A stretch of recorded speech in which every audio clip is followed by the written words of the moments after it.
हिमालय की तलहटी में बसे छोटे से गांव शीतपुर में कड़कड़ाती सर्दी का मौसम आ चुका था। बर्फ की सफेद चादर ने पूरे गांव को ढक लिया था। इस गांव में रहने वाले रामलाल का परिवार अपनी झोपड़ी में सर्दी से लड़ने की कोशिश कर रहा था।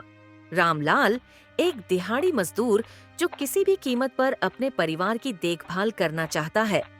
मीरा रामलाल की पत्नी एक प्यारी और संघर्षशील महिला जो परिवार के हर सदस्य की देखभाल करती है।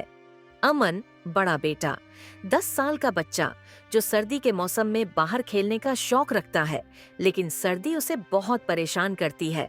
मुन्नी छोटी बेटी, 6 साल की मासूम बच्ची जो सर्दी में हमेशा अपनी माँ से गर्माहट की तलाश करती रहती है। सर्दी का मौसम पूरी ताकत से दस्तक दे चुका था। बर्फ की परतें घर के दरवाजों और खिड़कियों से बाहर गिर रही थीं और हवा में कड़ापन था। गांव के सभी लोग अपने अपने घरों में कैद थे, अलाव जलाकर ठंड से बचने की कोशिश कर रहे थे।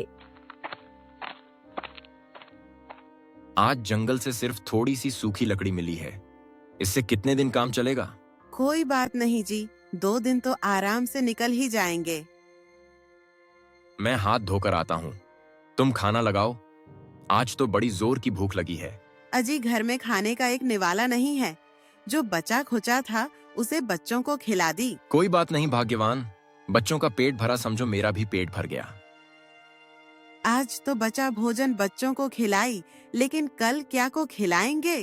कल मैं अपने मालिक के पास जाके कुछ उधारी पैसा मांग लूंगा और उधर से खाने का सामान लाऊंगा। ठीक है जी। बाहर बर्फीली हवाएं झोपड़ी के चारों ओर घूम रही थीं। अंदर सभी कंबल में सिमटे हुए थे। रामलाल की झोपड़ी जर्जर स्थिति में थी, जिससे हवा घर में प्रवेश कर रही थी। अमन बोला, माँ ठंड से सिर दर्द कर रहा है। रामलाल ने अमन के सिर पर अपना हाथ रखा। तब पता चला कि अमन का तबीयत बहुत ज्यादा खराब था।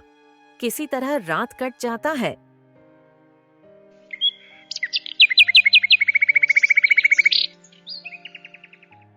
सुनती हो, मैं बाहर जा रहा हूँ सेठ के पास उधारी पैसा लेने।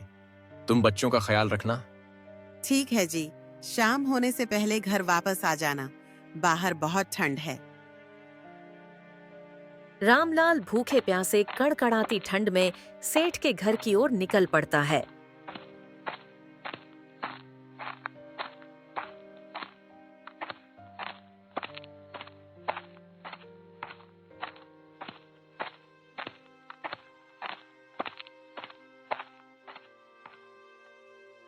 अरे रामलाल, इतना सुबह सुबह कैसे आना हुआ? सेठ जी, मुझे कुछ रुपए चाहिए। मेरे बेटे की तबीयत बहुत ज्यादा खराब है। सेठ किसी तरह बहाना बनाकर रामलाल को पैसा देने से मना कर देता है और कहता है, अरे रामलाल, मेरे पास तुम्हें देने के लिए 1 रुपए भी नहीं है। इस कड़कड़ाती सर्दी में मेरी पूरी फसल बर्बाद कर दी और तुम मेरा सुबह सुबह पैसा मांगकर मेरा दिन खराब करने आ गए। रामलाल निराश होकर सेठ के घर से वापस होने लगता है। इधर अमन बुखार से तप रहा था और अपनी माँ से धीमी स्वर में कहता है, माँ आज भूखा सोना पड़ेगा क्या? नहीं बेटे, तुम्हारे पापा कुछ न कुछ खाने के लिए जरूर लाएंगे। फिर हम सब भरपेट भोजन करेंगे। रामलाल इधर अपने बच्चों की भूख और अमन की तबीयत सुधार लाने के लिए कड़कड़ाती सर्दी में काम की तलाश में इधर उधर भटक रहा था। रामलाल एक दुकान के पास आता है और कहता है, भाई कोई काम मिलेगा क्या? मुझे पैसों की बहुत जरूरत है। अरे भाई, तुम्हारे लायक तो मेरे पास कुछ काम नहीं है। वैसे इतने ठंड में कहां से आ रहे हो और चेहरा इतना लटका हुआ क्यों है? मैं सेठ के यहाँ गया था कुछ उधारी पैसा मांगने, लेकिन सेठ मना कर दिए। बोले कि इस साल का फसल इस भयंकर ठंड में खराब हो गया।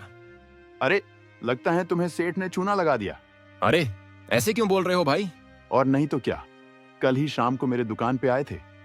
बोल रहे थे कि इस बार की फसल पहले से दोगुनी हुई है और नोटों की गड्डी लेके गए हैं बैंक से। शाम हो चुका था। कड़ाके की ठंड पड़ने लगी।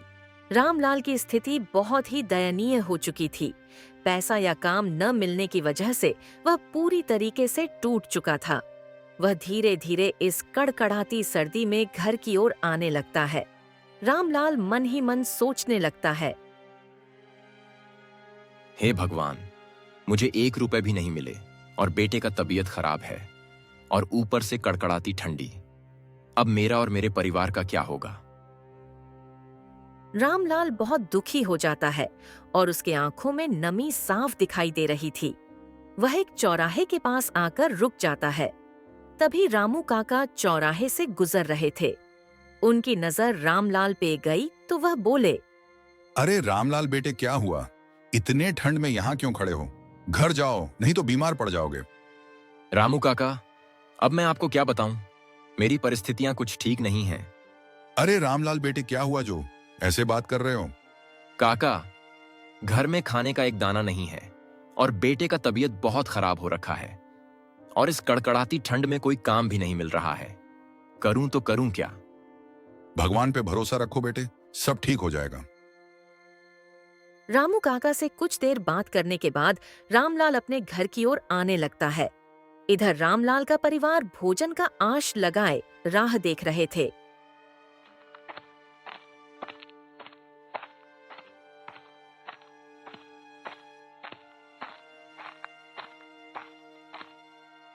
अरे, आने में इतना देर लगा दिए। पता है ना, खाने का एक भी अनाज नहीं है। मुन्नी भूख से कैसे हो रही और बेटे का तबीयत कितना खराब है। सेठ से कोई पैसा नहीं मिल पाया, इसीलिए मैं काम की तलाश कर रहा था, लेकिन मेरे हाथ में कुछ नहीं आया। हे भगवान, अब क्या होगा? आज भी भूखा सोना पड़ेगा क्या? और मेरे बच्चों का क्या होगा?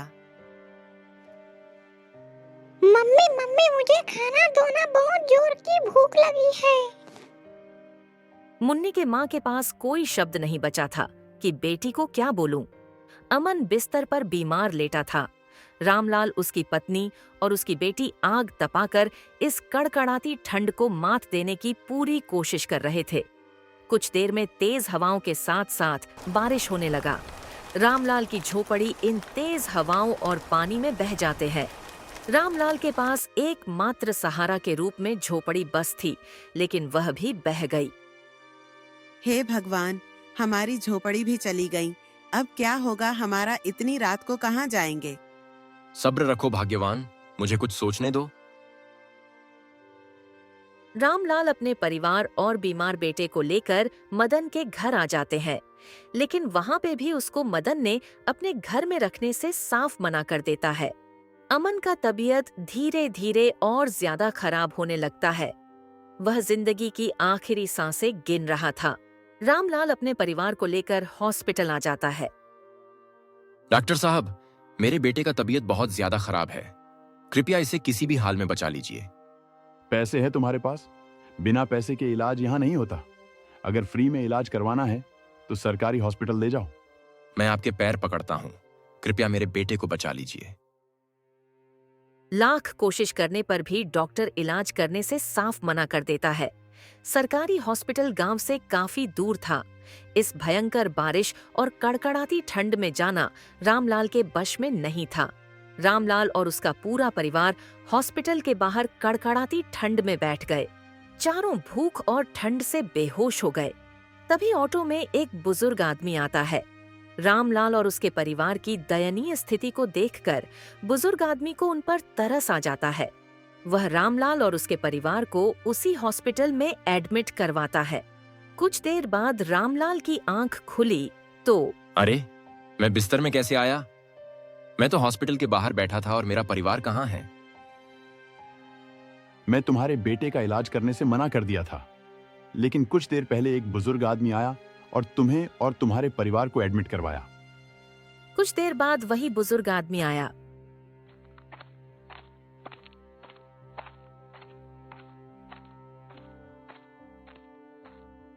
आप कौन हो और हमारी मदद क्यों की? मेरा नाम उदय भान है, पास में मेरा गांव है। कुछ साल पहले मैं भी इसी तरह हॉस्पिटल के बाहर पड़ा था। एक भले इंसान ने मेरी मदद की। आज तुम्हें देखकर मेरा बीता हुआ कल याद आ गया, इसीलिए मैं आप लोग का मदद किया। लगता है भगवान मेरा परीक्षा ले रहा था। आपका बहुत बहुत शुक्रिया। अगर आप आज मदद नहीं करते तो ना जाने क्या हो जाता। वह आदमी रामलाल और उसके परिवार के लिए बहुत सारे खाने का सामान और कुछ गर्म कपड़े के साथ कुछ रुपए देता है। अब रामलाल उसी पैसों से अपनी झोपड़ी हटाकर एक प्यारा सा घर बनाता है। अब वे हंसी खुशी अपनी जिंदगी जीने लगे।